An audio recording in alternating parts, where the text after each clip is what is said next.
श्री नानक पद पंकज बंदन पाद बंदन सिमरो अंगद दोख निकंदन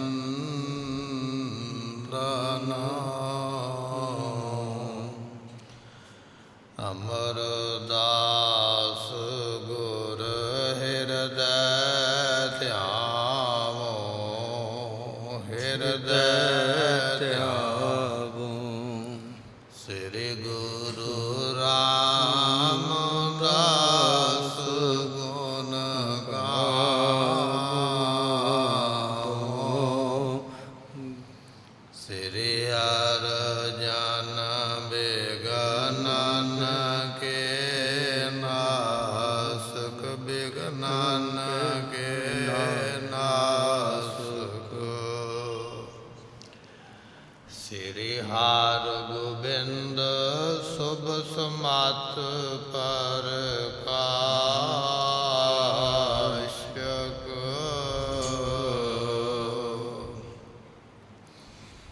श्री हार राय नमो कर जोड़ी नमो कर जोड़ी श्री हर कृष्ण मनाए बहोरी तेग बहादुर परम कृपाला सतगुर परम कृपाला श्री गुरु गोबिंद सिंह विशाला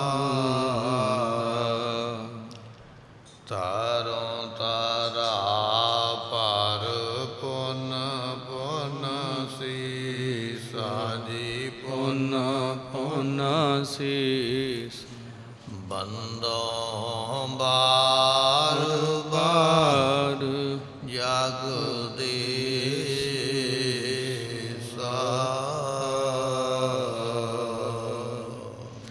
दुर्लभ दर्शन कर लिहो अबै कह आपस में पहुँचे सबै वाहिगुरु जी का खालसा वाहिगुरु जी की फतेह। किरपा निधान गरीब नवाज पतत पावन सतगुरु ग्रंथ साहिब महाराज जी आप संगत ने गुरु दरबार विच बैठ के सतगुरां दी गुरबाणी कीर्तन दे रूप दे विच सरवण कीती है। महाराज साहब जी दी गुरबाणी दा फरमान है बलिहारी जाओ जेते तेरे नाम है। अकाल पुरख जिन्ने भी तेरे नाम ने बलिहार जाइए कुर्बान जाइए। ऐसी गुरबाणी नूं आपने सरवण कीता जिस विच बेअंत नावां दा कथन है। गुरु गोबिंद सिंह महाराज जी का इतिहास आपां सरवण कर रहे हाँ। पातशाह जी श्री हजूर साहब की धरती ते महाराज साहब जी बराजे हुए।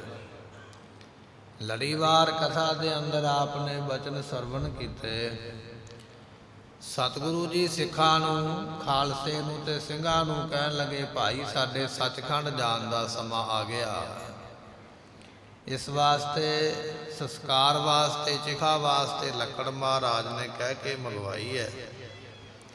होर भी जिन्नी समग्री है वो सारी मंगाई गई है। महाराज जी दे सचखंड जाना सुन के संगतां दूरों नेड़ियों भज भज के आउंदियां पईयां दर्शन कर लईए। ये दुर्लभ दर्शन दोबारा फिर कदे नहीं होणगे। इतिहास प्रसंग आपने पिछे सरवण कर लिया है। अगे जिवें सतगुरु पातशाह महाराज साहब जी कृपा करदे पे वो बचन सरवण करिए मिल के आखिए सतनाम श्री वाहिगुरु साहिब जी। ਜਹ ਕਹਿ ਗੁਰਬਾਣੀ ਕੋ ਜਪੈ। ਮਹਾਰਾਜ ਜੀ ਦੇ ਸਿੰਘ ਸਾਰੀ ਰਾਤ ਪਾਤਸ਼ਾਹ ਚੌਂਕੜਾ ਮਾਰ ਕੇ ਬੈਠੇ ਰਹੇ। ਕੱਲ ਵੀ ਆਪਾਂ ਇਤਿਹਾਸ ਵਿੱਚ ਬਚਨ ਸਰਵਣ ਕੀਤੇ ਤੇ ਸੰਗਤਾਂ ਸਾਰੀ ਰਾਤ ਗੁਰਬਾਣੀ ਦਾ ਜਾਪ ਕਰਦੀਆਂ ਰਹੀਆਂ। ਗੁਰਬਾਣੀ ਦਾ ਮਾਂ ਵਾ ਵਾ ਕੇ ਹੈ, ਅਠੇ ਪਹਿਰ ਇਕ ਤੈ ਲਿਵੈ ਮੰਨੇਨ ਹੁਕਮ ਅਪਾਰ। ਅਠੇ ਪਹਿਰ ਲਿਵ ਲੱਗੀ ਰਹਿਣੀ ਪ੍ਰਮਾਤਮਾ ਦੇ ਸਿਮਰਨ ਵਿੱਚ। ਇਹ ਕਮਾਈ ਦੀਆਂ ਗੱਲਾਂ ਤੇ ਲਿਵ ਉਹਨਾਂ ਦੀ ਲੱਗਦੀ ਹੈ ਜਿਨ੍ਹਾਂ ਨੇ ਲਿਵ ਲਾਉਣ ਦਾ ਯਤਨ ਕੀਤਾ ਹੈ, ਜਿਨ੍ਹਾਂ ਨੇ ਅਭਿਆਸ ਕੀਤਾ ਹੈ। ਇਸ ਤਰ੍ਹਾਂ ਮਹਾਰਾਜ ਜੀ ਦੀ ਸੰਗਤ ਸਾਰੀ ਰਾਤ ਬਾਣੀ ਪੜ੍ਹਦੀ ਰਹੀ। ਵੀ ਅੱਜ ਦੀ ਉਹ ਅਖੀਰਲੀ ਰਾਤ ਹੈ। ਅੱਜ ਸਤਿਗੁਰੂ ਸਾਡੇ ਕੋਲ ਬੈਠੇ ਹੋਏ। ਕੱਲ੍ਹ ਦੀ ਰਾਤ ਨੂੰ ਮਹਾਰਾਜ ਨੇ ਕੱਲ੍ਹ ਰਾਤ ਪੈਣ ਤੋਂ ਪਹਿਲਾਂ ਸਰੀਰ ਛੱਡ ਦੇਣਾ ਹੈ। ਇਸ ਕਰਕੇ ਦੁਰਲਭ ਦਰਸ਼ਨਾਂ ਦੀ ਦਾਤ ਲਈਏ। ਸੰਗਤਾਂ ਇਸ ਤਰ੍ਹਾਂ ਬੈਠੀਆਂ ਹਨ। ਪ੍ਰੇਮ ਪਰਮੇਸ਼ਰ ਕੇ ਮਨ ਰਪੈ। ਕਿਉਂਕਿ ਇਹਨਾਂ ਦੇ ਮਨ ਵਿੱਚ ਪਰਮੇਸ਼ਰ ਦਾ ਪ੍ਰੇਮ ਦਾ ਰੰਗ ਚੜਿਆ ਹੋਇਆ। ਸਾਧ ਦਾ ਸੰਗ, ਨਾਮ ਦਾ ਰੰਗ ਗੁਰਮੁਖੋ ਵਿਰਲੇ ਨੂੰ ਚੜ੍ਹਦਾ ਹੈ। ਸਾਧੂ ਦੀ ਸੰਗਤ ਸਾਰਿਆਂ ਨੂੰ ਨਹੀਂ ਮਿਲਦੀ ਹੈ ਤੇ ਨਾਮ ਦਾ ਰੰਗ ਵੀ ਸਾਰਿਆਂ ਦੇ ਉੱਪਰ ਨਹੀਂ ਚੜ੍ਹਦਾ। ਦਸਵੇਂ ਪਾਤਸ਼ਾਹ ਮਹਾਰਾਜ ਕਹਿਣ ਲੱਗੇ, ਰੰਗ ਲਾਗਤ ਲਾਗਤ ਲਾਗਤ ਹੈ। ਰੰਗ ਲੱਗਦਿਆਂ ਸਮਾਂ ਲੱਗਦਾ ਹੈ, ਜੀਵਨ ਲਾਉਣਾ ਪੈਂਦਾ। ਫਿਰ ਜਾ ਕੇ ਰੰਗ ਚੜ੍ਹਦਾ। ਬਾਬਾ ਫਰੀਦ ਸਾਹਿਬ ਜੀ 48 ਸਾਲ ਬੰਦਗੀ ਕਰਦੇ ਰਹੇ ਤੇ ਫਿਰ ਜਾ ਕੇ ਰੰਗ ਲੱਗਾ ਨਾ। ਬਾਬਾ ਕਬੀਰ ਭਗਤ ਜੀ ਬਚਪਨ ਤੋਂ ਲੈ ਕੇ ਬਜ਼ੁਰਗੀ ਤੱਕ ਨਾਮ ਜਪਦੇ ਪਏ ਤੇ ਬਾਬਾ ਫਰੀਦ ਸਾਹਿਬ ਜੀ ਨੇ ਆਖਿਆ, ਕਾਗਾ ਕਰਗ ਢੋਲਿਆ ਸਗਲਾ ਖਾਇਆ ਮਾਸ। ਇਹ ਦੋਏ ਨੈਣਾ ਮਤ ਛੂਹੋ ਫਿਰ ਦੇਖਣ ਕੀ ਆਸ। ਰੱਬ ਦੇ ਵੇਖਣ ਦੀ ਅਜੇ ਇੱਛਾ ਹੈ। ਨਜ਼ਰਾਂ ਦੀ ਜੋਤ ਚਲੇ ਚੱਲੀ ਹੈ, ਪਰਮਾਤਮਾ ਮਿਲੇ। ਇਹ ਸਾਖੀਆਂ, ਇਹ ਗੁਰਬਾਣੀ ਦੀਆਂ ਪੰਕਤੀਆਂ ਇਹ ਗੱਲ ਸਿੱਧ ਕਰ ਦਿੰਦੀਆਂ ਵੀ ਰੱਬ ਨੂੰ ਮਿਲਦਿਆਂ ਰੰਗ ਲੱਗਦਿਆਂ ਸਮਾਂ ਲੱਗ ਜਾਂਦਾ। ਪਾਤਸ਼ਾਹ ਕਹਿੰਦੇ ਰੰਗ ਲਾਗਤ ਲਾਗਤ ਲਾਗਤ ਹੈ। ਲੱਗਦਿਆਂ ਫਿਰ ਨਾਮ ਦਾ ਗੂੜਾ ਰੰਗ ਲੱਗ ਜਾਂਦਾ। ਤੇ ਜਿਨ੍ਹਾਂ ਨੂੰ ਰੰਗ ਲੱਗਿਆ ਨਾ, ਉਹ ਭਾਵੇਂ ਮਤੀ ਦਾਸ ਦੇ ਵਾਂਗ ਭਾਵੇਂ ਸਰੀਰ ਚੀਰਿਆ ਜਾਵੇ ਤੇ ਭਾਈ ਮਨੀ ਸਿੰਘ ਦੇ ਵਾਂਗ ਭਾਵੇਂ ਬੰਦ ਕੱਟਿਆ ਜਾਵੇ, ਫਿਰ ਉਹ ਰੰਗ ਕਦੇ ਉਤਰਦਾ ਹੀ ਨਹੀਂ। ਰਾਮ ਰੰਗ ਕਦੇ ਉਤਰ ਨਾ ਜਾਏ। ਗੁਰਬਾਣੀ ਦਾ ਬਚਨ ਫਿਰ ਉਹ ਰੰਗ ਉਤਰਦਾ ਨਹੀਂ, ਜਿਨ੍ਹਾਂ ਨੂੰ ਇਹ ਰੰਗ ਲੱਗ ਜਾਂਦਾ ਹੈ। ਤੇਰੇ ਇਕੰਤ ਆਪ ਭਗਵੰਤ। ਮਹਾਰਾਜ ਜੀ ਇਕੱਲੇ ਇਕਾਂਤ ਵਿੱਚ ਬੈਠੇ ਸਿਮਰਨ ਵਿੱਚ ਜੁੜੇ ਹੋਏ ਹਨ। ਮਿਲੇ ਪੁੰਜ ਸਿੱਖ ਸੰਤ ਮਹੰਤ। ਬੇਅੰਤ ਸਿੱਖ ਆ ਗਏ ਮਹਾਰਾਜ ਦੇ ਬੈਠੇ ਹੋਏ ਚੌਂਕੜੇ ਲਾ ਕੇ।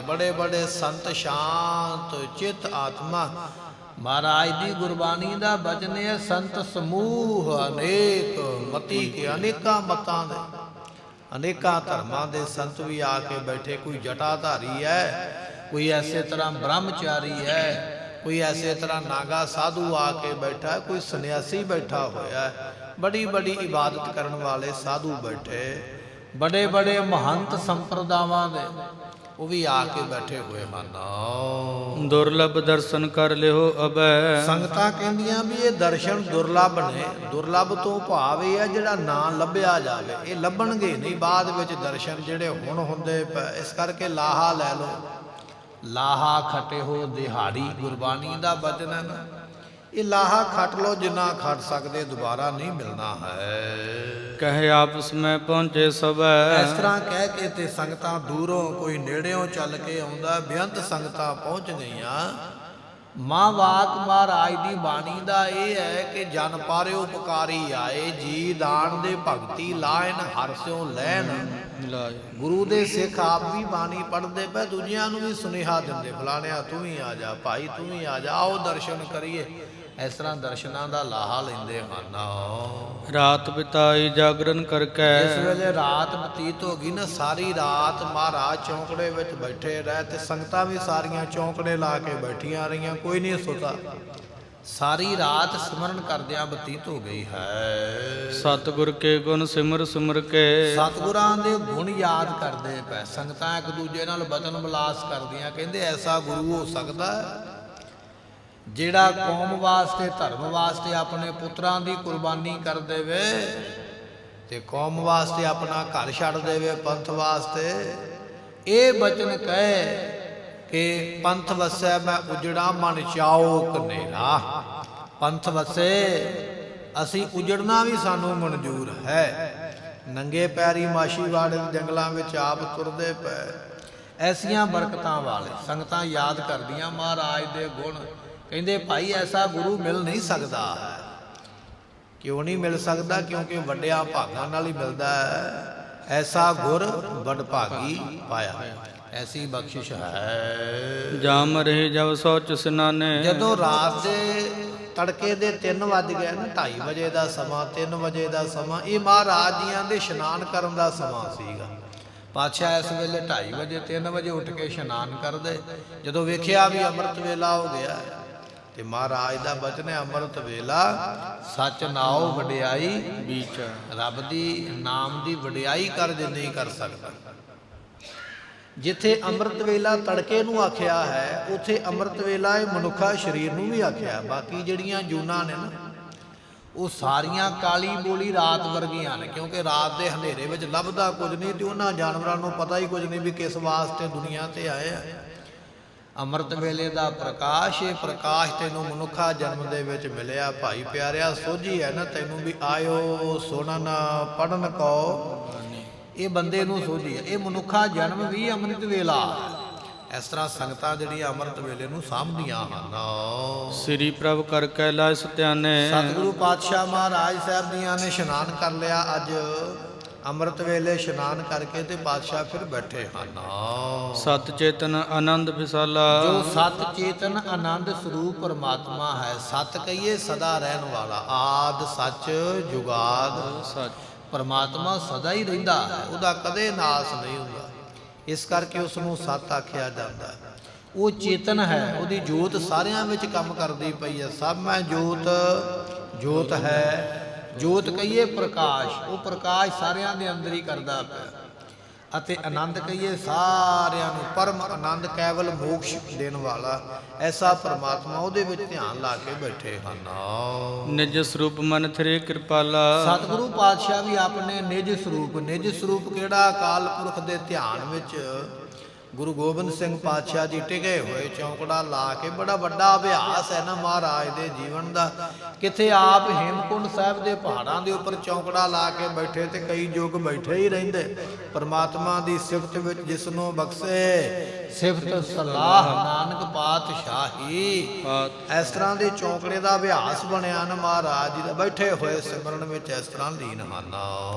ਨਵ ਸਮ ਵਿਆਪਕ ਜੋ ਸਭ ਮਾਹੀ। ਗੁਰਮੁਖੋ ਜਿਹੜਾ ਪਰਮਾਤਮਾ ਹੈ ਨਾ, ਉਹ ਸਾਰਿਆਂ ਦੇ ਵਿੱਚ ਇਸ ਤਰ੍ਹਾਂ ਹੈ ਜਿਵੇਂ ਆਕਾਸ਼ ਹੈ। ਤੁਸੀਂ ਅਮਰੀਕਾ ਚਲੇ ਜਾਓ, ਕੈਨੇਡਾ ਚਲੇ ਜਾਓ, ਇੰਗਲੈਂਡ ਚਲੇ ਜਾਓ, ਭਾਰਤ ਵਿੱਚ ਆ ਜਾਓ, ਆਕਾਸ਼ ਸਾਰੇ ਥਾਵਾਂ ਤੇ ਹੀ ਹੈ। ਸਾਰੇ ਥਾਵਾਂ ਤੇ ਆਕਾਸ਼ ਗਗਨ ਫੈਲਿਆ ਹੋਇਆ ਹੈ।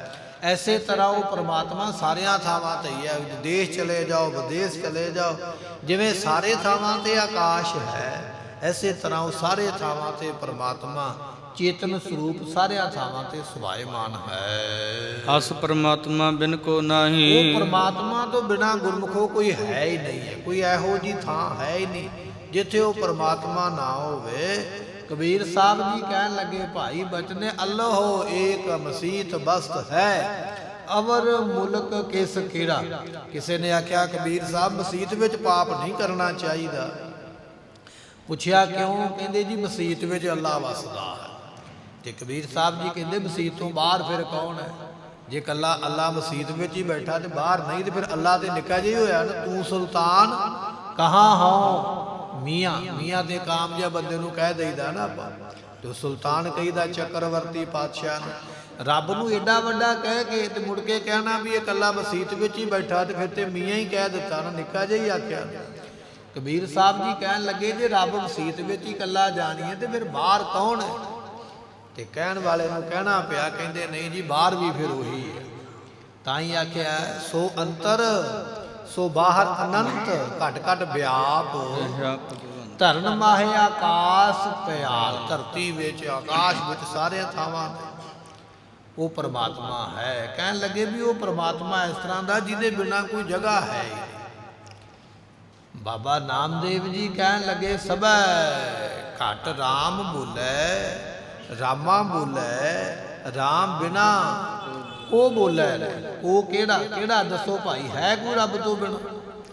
ਕਹਿੰਦੇ ਨਹੀਂ ਕੋਈ ਨਹੀਂ, ਸਾਰੇ ਥਾਵਾਂ ਤੇ ਤੂੰ ਹੀ ਤੂੰ ਹੀ ਤੂੰ ਹੀ ਤੂੰ ਹੀ, ਸਾਰੇ ਥਾਵਾਂ ਤੇ ਤੁਸੀਂ ਹੋ। ਇਹ ਭਗਤਾਂ ਦੀ ਨਜ਼ਰ ਹੈ। ਘਟ ਘਟ ਮੈਂ ਹਰਜੂ ਬਸੈ ਸੰਤਨ ਕਹਿਓ, ਇਹ ਸਾਧੂਆਂ ਦਾ ਤਜਰਬਾ ਹੈ, ਉਹਦੇ ਉਹਨਾਂ ਦੀ ਇਬਾਦਤ ਦੀਆਂ ਨਿਸ਼ਾਨੀਆਂ। ਕਹਿੰਦੇ ਰੱਬ ਸਾਰਿਆਂ ਥਾਵਾਂ ਤੇ ਸਭਾਏਮਾਨ ਹੈ। ਭੂਤ ਭਵਿੱਖ ਨਾਸ ਪ੍ਰਾਣਮ, ਉਹ ਪ੍ਰਮਾਤਮਾ ਪਿਛਲਾ ਜਿਹੜਾ ਸਮਾਂ ਗੁਰਮੁਖੋ ਚਲੇ ਗਿਆ ਨਾ, ਉਸ ਵਿੱਚ ਵੀ ਉਹ ਨਾਸ਼ ਨਹੀਂ ਹੋਇਆ। ਭਵਿੱਖ ਜਿਹੜਾ ਆਉਣ ਵਾਲਾ ਸਮਾਂ ਅੱਗੇ ਆਵੇਗਾ, ਉਹਦੇ ਵਿੱਚ ਵੀ ਉਹਨੇ ਨਾਸ਼ ਨਹੀਂ ਹੋਣਾ। ਇਸ ਕਰਕੇ ਪ੍ਰਣਾਮ ਹੀ ਹੁੰਦਾ ਹੈ, ਉਹਨੂੰ ਤੇ ਨਮਸਕਾਰ ਹੀ ਹੈ, ਉਹ ਸਦਾ ਹੀ ਹੈ ਭਾਈ, ਜਿਹੜਾ ਸਦਾ ਹੀ ਹੈ। ਪਿਛਲੇ ਸਮੇਂ ਦੇ ਵਿੱਚ, ਆਉਣ ਵਾਲੇ ਸਮੇਂ ਵਿੱਚ ਸਦਾ ਰਹਿਣ ਵਾਲਾ, ਤੂੰ ਸਦਾ ਸਲਾਮਤ ਨਿਰੰਕਾਰ। ਗੁਰੂ ਨਾਨਕ ਦੇਵ ਪਾਤਸ਼ਾਹ ਨੇ ਆਖਿਆ ਹੈ, ਅਕਾਲ ਪੁਰਖ ਤੂੰ ਸਦਾ ਹੀ ਹੈ, ਸਾਰੇ ਸਮਿਆਂ ਵਿੱਚ ਤੈਨੂੰ ਨਮਸਕਾਰ ਕਰਨੀ ਬਣ ਆਉਂਦੀ ਹੈ। ਜਾਤੇ ਸਤ ਕਹਿਤ ਸਤਰ ਨਾਮ, ਇਸ ਕਰਕੇ ਇਹਦਾ ਨਾਮ ਜਿਹੜਾ ਨਾ ਸ਼ਰੂਤੀਆਂ ਦੇ ਵਿੱਚ ਸਤ ਤਾਂ ਹੀ ਆਖਿਆ। ਸਤ ਕਿਉਂ ਕਹਿੰਦੇ ਪਰਮਾਤਮਾ ਨੂੰ? ਤਾਂ ਕਹਿੰਦੇ ਉਹ ਪਹਿਲਾਂ ਸੀ, ਬਾਅਦ ਵਿੱਚ ਹੋਵੇਗਾ। ਆਪਾਂ ਜਿੰਨੇ ਬੈਠੇ ਹਨ, ਅੱਜ ਤੋਂ 50-100 ਸਾਲ ਪਹਿਲਾਂ ਅਸੀਂ ਨਹੀਂ ਸੀ ਹੈਗੇ, ਸਾਡਾ ਸਰੀਰ ਕੋਈ ਨਹੀਂ ਸੀ ਹੈਗਾ, ਤੇ ਅੱਜ ਤੋਂ 50-100 ਸਾਲ ਬਾਅਦ ਅਸੀਂ ਫਿਰ ਨਹੀਂ ਆ ਸਰੀਰ ਲੈ ਕੇ ਦੁਨੀਆ ਤੇ ਰਹਿਣਾ। ਇਸ ਕਰਕੇ ਅਸੀਂ ਨਾਸ਼ ਹੋ ਜਾਣਾ। ਪਰਮਾਤਮਾ ਜਦੋਂ ਦੁਨੀਆ ਬਣੀ ਹੈ ਆਦ ਸੱਚ, ਜਦੋਂ ਦੁਨੀਆ ਨਹੀਂ ਬਣੀ ਉਦੋਂ ਵੀ ਉਹ ਸੱਚ ਹੈ। ਜੁਗਾਦ ਸੱਚ, ਜਦੋਂ ਯੁੱਗ ਬਣੇ, ਸਤਿਯੁਗ ਤ੍ਰੇਤਾ ਦੁਆਪਰ ਕਲਯੁਗ, ਉਦੋਂ ਵੀ ਉਹ ਸੱਚ ਹੈ ਵੀ ਸੱਚ। ਹੁਣ ਵੀ ਜਿਹੜਾ ਸਮਾਂ ਚੱਲਦਾ ਪਿਆ, ਵਰਤਮਾਨ ਸਮਾਂ, ਤੂੰ ਹੈ ਸਾਰੇ ਥਾਵਾਂ ਤੇ, ਸਭ ਜੋ ਤੇਰੀ ਜਗ ਜੀਵਨਾ, ਤੂੰ ਘਟ ਘਟ ਹਰ ਰੰਗ ਰੰਗਨਾ। ਜਿਹੜਾ ਸਮਾਂ ਅੱਗੇ ਆਵੇਗਾ ਹੋਸੀ ਵੀ ਸੱਚ, ਤਾਂ ਉਹਨੂੰ ਆਖਿਆ ਸਤ ਸਰੂਪ। ਗੁਰੂ ਨਾਨਕ ਦੇਵ ਪਾਤਸ਼ਾਹ ਨੇ ਇੱਕ ਓੰਕਾਰ ਆਖਿਆ ਪਰਮਾਤਮਾ ਦੇ ਨਾਮ ਨੂੰ।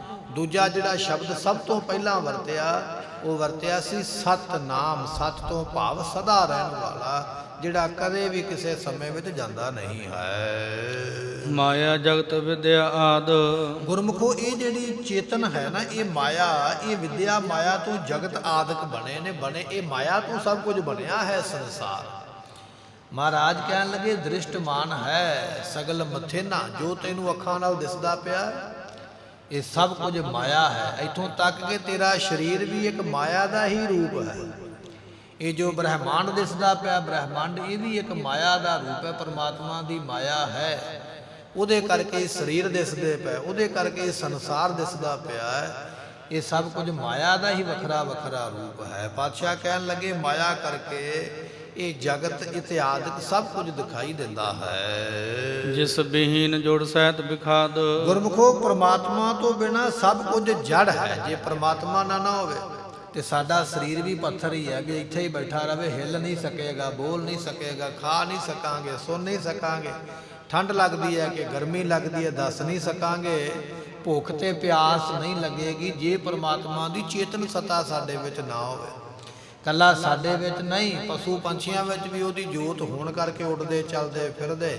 ਧਰਤੀ ਦੇ ਵਿੱਚ ਉਹਦੀ ਚੇਤਨ ਸਤਾ, ਰੁੱਖ ਬਨਸਪਤੀ ਖਿੜਦੀ ਹੈ, ਫੁੱਲ ਲੱਗਦੇ, ਫਲ ਲੱਗਦੇ, ਫਲਾਂ ਵਿੱਚ ਰਸ ਭਰਿਆ ਜਾਂਦਾ ਹੈ। ਹਵਾ ਦੇ ਵਿੱਚ ਉਹਦੀ ਜੋਤ ਹੈ ਤੇ ਹਵਾ ਚੱਲਦੀ ਪਈ ਹੈ।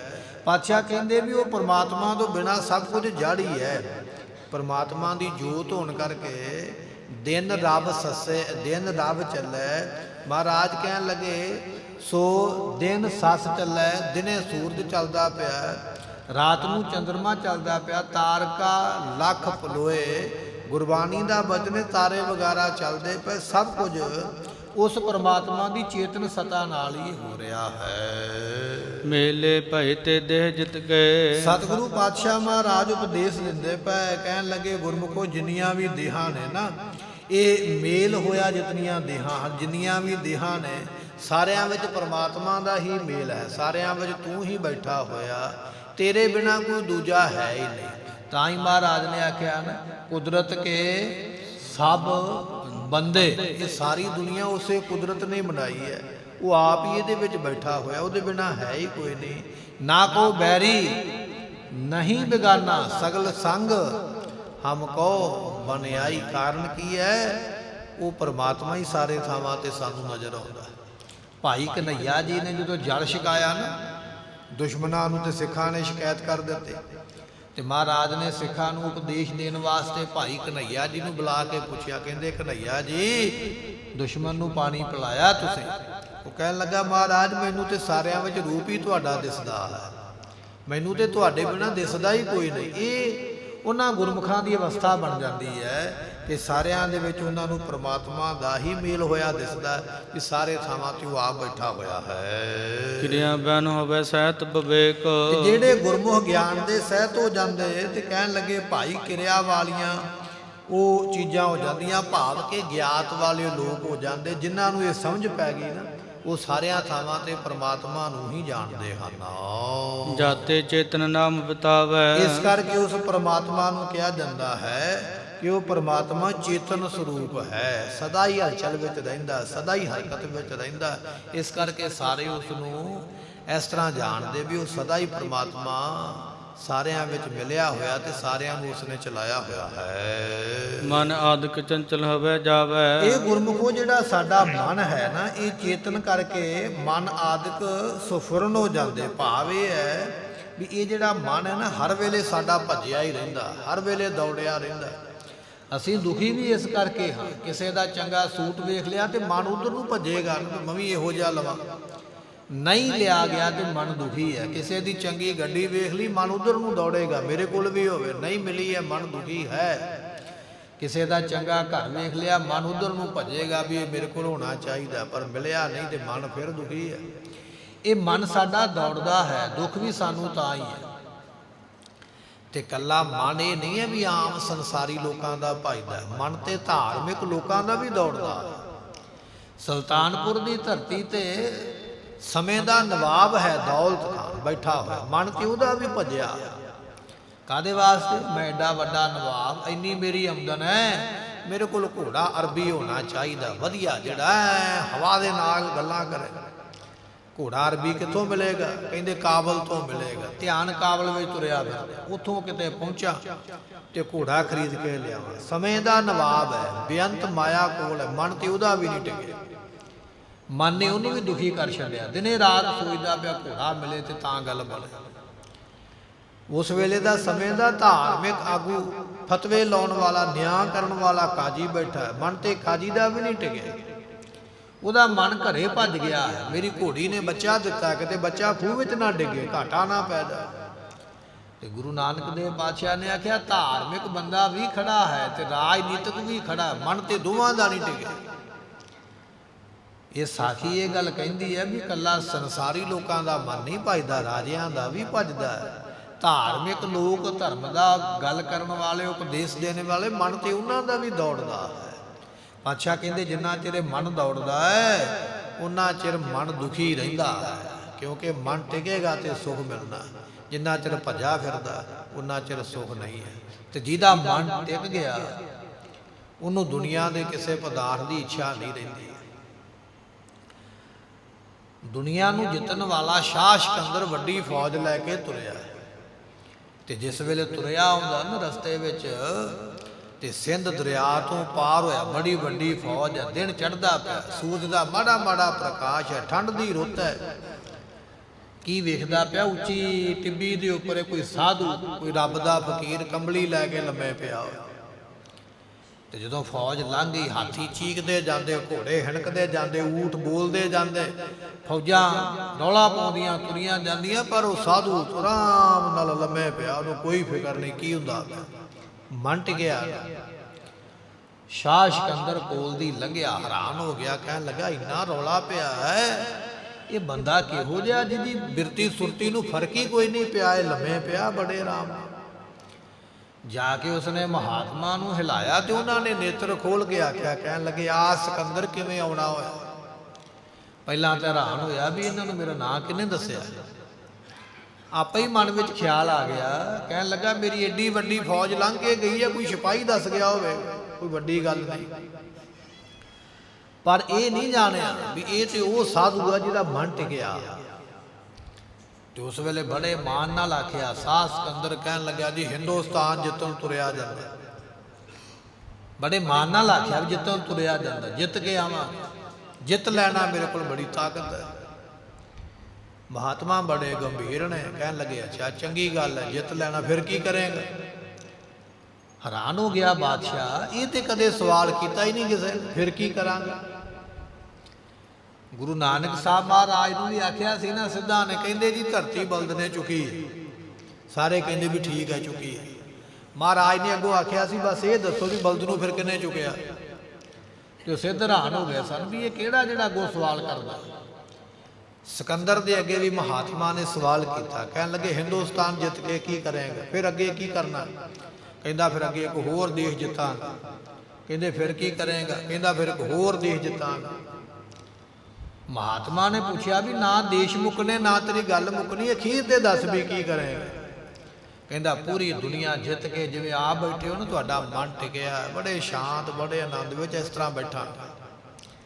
ਉਹ ਮਹਾਤਮਾ ਹੱਸ ਪਿਆ, ਕਹਿਣ ਲੱਗੇ ਇੰਨੇ ਪਵਾੜੇ ਕਰਨ ਤੋਂ ਬਾਅਦ ਵੀ ਤੈਨੂੰ ਲੱਗਦਾ ਵੀ ਮਨ ਟਿਕੇਗਾ? ਫਿਰ ਤੇ ਮਨ ਹੋਰ ਭੜਕੇਗਾ, ਫਿਰ ਤੇ ਮਨ ਹੋਰ ਲੋਭੀ ਹੋਵੇਗਾ, ਫਿਰ ਨਹੀਂ ਟਿਕੇਗਾ। ਜੇ ਟਿਕਾਉਣਾ ਚਾਹਣਾ ਤੇ ਹੁਣੇ ਹੀ ਆ ਜਾ, ਇੱਕ ਪਾਸਾ ਵਿਹਲਾ, ਤੂੰ ਵੀ ਇੱਥੇ ਬੈਠ ਤੇ ਅਸੀਂ ਵੀ ਬੈਠੇ ਆ। ਰੱਬ ਦੀ ਬੰਦਗੀ ਵਿੱਚ ਆਪਣੇ ਮਨ ਨੂੰ ਜੋੜ, ਜੇ ਮਨ ਹੀ ਟਿਕਾਉਣਾ ਚਾਹਣਾ, ਇਹਨੇ ਜੰਗ ਯੁੱਧ ਕਰਕੇ ਦੇਸ਼ ਜਿੱਤਿਆ, ਮਨ ਨਹੀਂ ਜੁੜਦਾ। ਭਾਵ ਇਹ ਹੈ ਜਿੰਨਾ ਚਿਰ ਮਨ ਨਹੀਂ ਟਿਕਦਾ ਭਾਵੇਂ ਦੁਨੀਆ ਵੀ ਜਿੱਤ ਲਵੇ, ਖੁਸ਼ੀ ਫਿਰ ਵੀ ਨਹੀਂ ਹੈ। ਗੁਰੂ ਅਰਜਨ ਦੇਵ ਪਾਤਸ਼ਾਹ ਮਹਾਰਾਜ ਨੂੰ ਕਹਿਣਾ ਪਿਆ ਗੁਰਬਾਣੀ ਦੇ ਅੰਦਰ, ਸਗਲ ਸ੍ਰਿਸ਼ਟ ਕੋ ਰਾਜਾ ਦੁਖੀਆ। ਸਾਨੂੰ ਤੇ ਦੁੱਖ ਸਾਡੇ ਪਰਿਵਾਰ ਦਾ ਹੋ ਸਕਦਾ, ਸਾਡੇ ਨਗਰ ਪਿੰਡ ਦਾ ਹੋ ਸਕਦਾ, ਸਾਡੀ ਕੋਈ ਨਿੱਕੀ ਮੋਟੀ ਰਿਸ਼ਤੇਦਾਰੀ ਦੇ ਦੁੱਖ ਕਰਕੇ ਦੁਖੀ ਹੋਵਾਂਗੇ। ਸਾਨੂੰ ਇਹ ਲੱਗਦਾ ਵੀ ਬਹੁਤਾ ਧਨ ਕੋਲ ਆਵੇਗਾ ਤੇ ਸੁੱਖ ਮਿਲ ਜਾਣਗੇ। ਪਾਤਸ਼ਾਹ ਕਹਿੰਦੇ ਜੇ ਇਸ ਤਰ੍ਹਾਂ ਸੁੱਖ ਮਿਲੇ ਤੇ ਰਾਜਾ ਕਿਉਂ ਦੁਖੀ ਹੋਵੇ ਜਿਹਨੇ ਸਾਰੀ ਦੁਨੀਆ ਜਿੱਤ ਲਈ ਹੈ? ਸਾਰੀ ਦੁਨੀਆ ਦੇ ਹੀਰੇ ਜਵਾਹਰਾਤ ਸੋਨਾ ਚਾਂਦੀ ਮਾਇਆ ਇਕੱਠੀ ਕਰਨ ਵਾਲਾ ਵੀ ਖੁਸ਼ ਨਹੀਂ ਰਹਿ ਸਕਿਆ, ਉਹ ਵੀ ਦੁਖੀ ਹੈ, ਤੇ ਫਿਰ ਤੂੰ ਕਿਵੇਂ ਸੁਖੀ ਹੋ ਸਕਦਾ? ਗੁਰੂ ਗੋਬਿੰਦ ਸਿੰਘ ਪਾਤਸ਼ਾਹ ਕਹਿੰਦੇ ਪਏ, ਕਹਿੰਦੇ ਕਾਰਨ ਇਹ ਹੈ ਜਿੰਨਾ ਚਿਰ ਮਨ ਭੜਕਦਾ ਪਿਆ ਹੈ ਉਹਨਾਂ ਚਿਰ ਤਮਾਮ ਦੁਨੀਆ ਦੇ ਪਦਾਰਥ ਇਕੱਠੇ ਕਰਕੇ ਰੱਖ ਲਾ, ਸੁੱਖ ਫਿਰ ਵੀ ਨਹੀਂ ਮਿਲਣਾ, ਕੋਈ ਨਾ ਕੋਈ ਦੁੱਖ ਰਹਿੰਦਾ ਹੈ। ਗੁਰੂ ਨਾਨਕ ਦੇਵ ਪਾਤਸ਼ਾਹ ਕਹਿਣ ਲੱਗੇ ਬਾਲੀ ਰੋਵੈ ਨਾਹੇ ਪਧਾਰ, ਨਾਨਕ ਦੁਖੀਆ ਸਭ ਸੰਸਾਰ। ਸਾਰੀ ਦੁਨੀਆ ਦੁੱਖ ਨਾਲ ਭਰੀ ਪਈ ਹੈ। ਮਹਾਰਾਜ ਕੋਈ ਨਹੀਂ। ਪਾਤਸ਼ਾਹ ਕਹਿਣ ਲੱਗੇ ਮੰਨੇ ਨਾਓ ਸਈ ਜਿਨ ਜਾਏ, ਜਿਹਨੇ ਨਾਮ ਨੂੰ ਮੰਨਿਆ ਹੈ ਉਹ ਦੁਨੀਆ ਤੋਂ ਜਿੱਤ ਕੇ ਗਿਆ, ਉਹ ਦੁਖੀ ਨਹੀਂ ਹੈ। ਨਾਮ ਤੋਂ ਬਿਨਾ ਸਭ ਸੰਸਾਰ ਹੀ ਦੁਖੀ ਹੈ। ਮੰਨੇ ਨਾਓ ਸਈ ਜਿਨ ਜਾਏ, ਔਰੀ ਕਰਮ ਨਾ ਲਿਖੈ ਪਾਏ। ਬਾਣੀ ਦਾ ਬਚਨ, ਨਾਮ ਜਪਣ ਵਾਲਾ ਭਾਵੇਂ ਕੋਲ ਕੁਝ ਨਾ ਹੋਵੇ ਉਹ ਸੁਖੀ ਹੈ, ਕਿਉਂਕਿ ਉਹਦਾ ਮਨ ਟਿਕਿਆ। ਜਿਹਦਾ ਮਨ ਨਹੀਂ ਟਿਕਿਆ ਉਹ ਭਾਵੇਂ ਜੋ ਮਰਜ਼ੀ ਲੈ ਆਵੇ ਉਹ ਦੁਖੀ ਹੈ। ਮਹਾਰਾਜ ਫਰਮਾਉਂਦੇ ਹਨ ਜਿਸ ਬੀਨ ਦੁਖ ਸਗਰੇ ਹੇਰੀ। ਗੁਰਮੁਖੋ ਜਿੰਨਾ ਚਿਰ ਇਹ ਮਨ ਨਹੀਂ ਨਾ ਟਿਕਦਾ ਉਹਨਾਂ ਚਿਰ ਇਹ ਬੰਦੇ ਨੂੰ ਹਰ ਵੇਲੇ ਦੁੱਖ ਹੀ ਦੁੱਖ ਬਣਿਆ ਰਹਿੰਦਾ ਹੈ। ਕਿਉਂਕਿ ਆਨੰਦ ਉਦੋਂ ਆਉਣਾ ਹੈ ਜਦੋਂ ਗੁਰੂ ਦੀ ਪ੍ਰਾਪਤੀ ਹੈ। ਗੁਰੂ ਦੀ ਪ੍ਰਾਪਤੀ ਕਰਕੇ ਜਦੋਂ ਉਪਦੇਸ਼ ਕਮਾਉਣਾ ਉਦੋਂ ਆਨੰਦ ਆਉਣਾ। ਆਨੰਦ ਭਇਆ ਮੇਰੀ ਮਾਏ ਸਤ ਗੁਰੂ ਮੈਂ ਪਾਇਆ। ਆਨੰਦ ਆਨੰਦ ਸਭ ਕੋ ਕਹੈ, ਆਨੰਦ ਗੁਰੂ ਤੇ। ਗੱਲਾਂ ਨਾਲ ਤੇ ਸਾਰੇ ਕਹਿੰਦੇ ਬੜੇ ਨਜ਼ਾਰੇ ਨੇ, ਪਰ ਨਜ਼ਾਰਾ ਉਸ ਦਿਨ ਆਉਣਾ, ਆਨੰਦ ਉਦੋਂ ਆਉਣਾ ਜਦੋਂ ਗੁਰੂ ਕਿਰਪਾ ਕਰੇ। ਪਾਤਸ਼ਾਹ ਕਹਿੰਦੇ ਭਾਈ ਇਸ ਤਰ੍ਹਾਂ ਇਹ ਜਿਹਦੇ ਉੱਪਰ ਗੁਰੂ ਕਿਰਪਾ ਕਰਦਾ ਹੈ ਉਹਨੂੰ ਇਹ ਦਾਤ ਮਿਲਦੀ ਹੈ। ਵਿਸ਼ੇ ਆਨੰਦ ਬੂੰਦ ਜਿਸ ਕੇਰੀ। ਗੁਰਮੁਖੋ ਇਹ ਜਿਹੜੇ ਵਿਸ਼ੇ ਆਨੰਦ ਨੇ ਨਾ, ਜਿੰਨੇ ਵੀ ਕੋਈ ਬੰਦਾ ਆਖਦਾ ਮੈਂ ਫਲਾਣਾ ਵਕਾਰ ਭੋਗਿਆ ਮੈਨੂੰ ਬੜਾ ਹੀ ਸਵਾਦ ਆਇਆ, ਪਾਤਸ਼ਾਹ ਕਹਿੰਦੇ ਇੱਕ ਪਾਸੇ ਦੁਨੀਆ ਦੇ ਸਾਰੇ ਸਵਾਦ ਇਕੱਠੇ ਕਰਕੇ ਰੱਖ ਲੈ, ਇੱਕ ਪਾਸੇ ਬ੍ਰਹਮ ਦਾ ਸਵਾਦ ਹੈ। ਫਰਕ ਕੀ ਹੈ? ਕਹਿੰਦੇ ਬ੍ਰਹਮ ਦਾ ਸਵਾਦ ਤੇ ਹੈ ਸਮੁੰਦਰ। ਬ੍ਰਹਮ ਦਾ ਸਵਾਦ ਸਮੁੰਦਰ ਹੈ, ਜਿਵੇਂ ਸਮੁੰਦਰ ਦਾ ਪਾਣੀ ਹੈ ਨਾ, ਇਹ ਬ੍ਰਹਮ ਦਾ ਸਵਾਦ ਹੈ। ਦੂਜੇ ਪਾਸੇ ਸਾਰੇ ਦੁਨੀਆ ਦੇ ਵਕਾਰ ਜਿਹੜਾ ਉਹਨਾਂ ਦਾ ਸਵਾਦ ਹੈ ਇੱਕ ਬੂੰਦ ਵਰਗਾ ਹੈ। ਹੁਣ ਇੱਕ ਪਾਸੇ ਇੱਕ ਬੂੰਦ ਪਾਣੀ ਦੀ ਹੋਵੇ, ਇੱਕ ਪਾਸੇ ਸਮੁੰਦਰ ਹੋਵੇ, ਤੇ ਫਰਕ ਕੀ ਹੈ? ਬੂੰਦ ਤੇ ਕੁਝ ਵੀ ਨਹੀਂ ਤੇ ਸਮੁੰਦਰ ਤੇ ਸਭ ਕੁਝ ਹੀ ਹੈ। ਪਾਤਸ਼ਾਹ ਕਹਿਣ ਲੱਗੇ ਦੁਨੀਆ ਦੇ ਸਵਾਦ ਇੱਕ ਬੂੰਦ ਵਰਗੇ ਨੇ, ਪਰਮਾਤਮਾ ਦੇ ਨਾਮ ਦਾ ਸਵਾਦ ਸਮੁੰਦਰ ਵਰਗਾ ਹੈ। ਬਾਬਾ ਫਰੀਦ ਸਾਹਿਬ ਜੀ ਕਹਿਣ ਲੱਗੇ ਫਰੀਦਾ ਸ਼ੱਕਰ ਖੰਡ ਨਿਵਾਤ ਗੁੜ ਮਾਖਿਓ ਮਾਝਾ, ਇਹ ਸਾਰੇ ਸਵਾਦ ਹੀ ਨੇ ਨਾ। ਕਿਸੇ ਨੂੰ ਦੁੱਧ ਪੀਣਾ ਚੰਗਾ ਲੱਗਦਾ, ਕਿਸੇ ਨੂੰ ਸ਼ਹਿਦ ਚਟਣਾ ਚੰਗਾ ਲੱਗਦਾ, ਕੋਈ ਘਿਓ ਬੜਾ ਖੁਸ਼ ਹੋ ਕੇ ਖਾਂਦਾ, ਕੋਈ ਦਹੀਂ ਖੁਸ਼ ਹੋ ਕੇ ਖਾਂਦਾ। ਇਹ ਸਵਾਦ ਹੀ ਹੈ ਨਾ। ਬਾਬਾ ਫਰੀਦ ਸਾਹਿਬ ਜੀ ਕਹਿੰਦੇ ਦੁਨੀਆ ਦੇ ਤਮਾਮ ਸਵਾਦ ਇੱਕ ਬੂੰਦ ਹੀ ਨੇ, ਉਸ ਬ੍ਰਹਮ ਰੂਪੀ ਸਮੁੰਦਰ ਦੇ ਸਾਹਮਣੇ। ਜਿਨ੍ਹਾਂ ਨੂੰ ਨਾਮ ਦਾ ਰਸ ਆ ਗਿਆ ਹੈ, ਉਹਨਾਂ ਦੇ ਕੋਲ ਤੇ ਖੁਦ ਸਮੁੰਦਰ ਆ ਗਿਆ, ਉਹਨਾਂ ਨੇ ਬੂੰਦਾ ਕਰਨਾ ਵੀ ਕੀ ਹੈ। ਸ਼ੱਕਰ ਖੰਡ ਨਿਵਾਤ ਗੁੜ ਮਾਖਿਓ ਮਾਝਾ ਦੁੱਧ ਸਭੇ, ਵਸਤੂ ਮਿੱਠੀਆਂ ਰੱਬ ਨਾ ਪੂਜਨ ਤੁਧ। ਮਹਾਰਾਜ ਨੇ ਗੁਰਬਾਣੀ ਦੇ ਅੰਦਰ 9 ਤਰ੍ਹਾਂ ਦੇ ਰਸ ਲਿਖੇ ਨੇ। ਰਸ ਸੋਇਨਾ, ਰਸ ਰੂਪਾ ਕਾਮਨ, ਰਸ ਪਰਮਲ ਕੀ ਬਾਸ, ਰਸ ਸੇਜਾ, ਰਸ ਘੋੜੇ ਮੰਦਰ। ਗੁਰਬਾਣੀ ਦਾ ਬਚਨ ਹੈ। ਗਲ ਵਿੱਚ ਸੋਨੇ ਦੇ ਗਹਿਣੇ ਪਾਉਣੇ ਵੀ ਇੱਕ ਸਵਾਦ ਹੈ। ਗਹਿਣੇ ਪਾ ਕੇ ਵਿਖਾਉਣ। ਜੇ ਮੁੰਦਰੀ ਪਾਈ ਹੈ ਨਾ ਉਂਗਲ ਵਿੱਚ, ਬੰਦਾ ਝੱਟ ਪਿਛੋਂ ਮੁੰਦਰੀ ਦੇ ਨਾਲ ਦੀ ਉਂਗਲ ਦੇ ਉੱਪਰ ਹੀ ਖੁਰਕੀ ਜਾਂਦਾ ਵੀ ਫਲਾਣਾ ਵੇਖ ਲਵੇ ਇਹਨੇ ਮੁੰਦਰੀ ਪਾ ਲਈ ਹੈ ਉਂਗਲ ਵਿੱਚ, ਮੇਰੀ ਤਾਰੀਫ ਕਰੇ ਵੀ ਕਿੱਥੋਂ ਬਣੀ। ਜੇ ਕਿਸੇ ਨੂੰ ਕੋਈ ਕੜਾ ਪਾ ਲਿਆ ਤਾਂ ਆਪਣੇ ਗੁੱਟ ਨੂੰ ਹੀ ਖੁਰਕੀ ਜਾਵੇਗੀ, ਮੈਨੂੰ ਪੁੱਛੇ ਇਹ ਕਿੱਥੋਂ। ਇਹ ਸੋਨਾ ਪਾਉਣ ਦਾ ਵੀ ਇੱਕ ਸਵਾਦ ਹੈ। ਤੇ ਜੇ ਕੋਈ ਕੰਨਾਂ ਵਿੱਚ ਗਹਿਣਾ ਪਾ ਲਿਆ ਤੇ ਬੰਦਾ ਚੁੰਨੀ ਦਾ ਪੱਲਾ ਹੀ ਵਾਰ-ਵਾਰ ਕੰਨ ਦੇ ਉੱਪਰ ਦੀ ਕਰ ਛੱਡਦਾ ਵੀ ਵੇਖੋ ਮੈਂ ਪਾ ਗਿਆ। ਮਹਾਰਾਜ ਕਹਿਣ ਲੱਗੇ ਬਚਨ ਇਹ ਹੈ ਵੀ ਸੋਨਾ ਪਾਉਣ ਦਾ ਵੀ ਇੱਕ ਸਵਾਦ ਹੈ। ਰਸ ਸੋਇਨਾ, ਰਸ ਰੂਪਾ, ਰੂਪਾ ਕਹੀਏ ਚਾਂਦੀ, ਚਾਂਦੀ ਦਾ ਗਹਿਣਾ ਪਾਇਆ ਹੈ, ਉਹਦਾ ਆਪਣਾ ਵਿਖਾਉਣ ਦਾ ਆਨੰਦ ਆਉਂਦਾ ਵੀ ਵੇਖੋ ਮੈਂ ਇਹ ਪਾਇਲ ਪੰਜੇਬ ਪਾਈ ਹੈ ਚਾਂਦੀ ਦੀ ਬਣਾ ਕੇ, ਮੈਂ ਚਾਂਦੀ ਦਾ ਫਲਾਣਾ ਗਹਿਣਾ ਪਾਇਆ, ਮੈਂ ਚਾਂਦੀ ਦਾ ਜੱਗ ਰੱਖਿਆ ਘਰੇ, ਉਹਦੇ ਵਿੱਚ ਮੈਂ ਪਾਣੀ ਪੀਂਦਾ, ਮੈਂ ਚਾਂਦੀ ਦੇ ਗਲਾਸ ਰੱਖੇ। ਦੱਸਦਾ ਹੈ ਦੂਜਿਆਂ ਨੂੰ ਮੈਂ ਤੁਹਾਡੇ ਘਰ ਦੇ ਭਾਂਡੇ 'ਚੋਂ ਪਾਣੀ ਨਹੀਂ ਪੀਣਾ। ਅਗਲਾ ਪੁੱਛਦਾ ਵੀ ਕਿਉਂ ਨਹੀਂ ਪੀਣਾ। ਨਹੀਂ ਤੁਸੀਂ ਤੇ ਸਟੀਲ ਦਾ ਵਰਤੇ, ਮੇਰੇ ਘਰੇ ਤੇ ਚਾਂਦੀ ਦਾ ਪਿਆ ਹੋਇਆ। ਇਹ ਵੀ ਦੱਸਣਾ ਵੱਖਰਾ ਇੱਕ ਰਸ ਹੈ, ਇੱਕ ਸਵਾਦ ਹੈ। ਮੈਂ ਚਾਂਦੀ ਦੇ ਬਰਤਨ 'ਚ ਪਾਣੀ ਪੀਂਦਾ। ਰਸ ਰੂਪਾ ਤੇ ਪਾਤਸ਼ਾਹ ਕਹਿਣ ਲੱਗੇ ਰਸ ਸੋਇਨਾ, ਰਸ ਰੂਪਾ ਕਾਮਨ। ਕਾਮਨ ਕਹੀਏ ਇਸਤਰੀ ਜਾਂ ਕਹਿ ਲਈਏ ਮਰਦ। ਜਿਸ ਬੀਬੀ ਦਾ ਘਰ ਵਾਲਾ ਸੋਹਣਾ, ਉਹ ਆਪਣੇ ਘਰ ਵਾਲੇ ਤਾਰੀਫਾਂ ਦੇ ਪੁੱਲ ਬੰਨੀ ਜਾਂਦੀ ਹੈ ਵੀ ਉਹਦੇ ਵਰਗਾ ਕੋਈ ਨਹੀਂ, ਉਹ ਬੜਾ ਹੀ ਸੋਹਣਾ ਹੈ।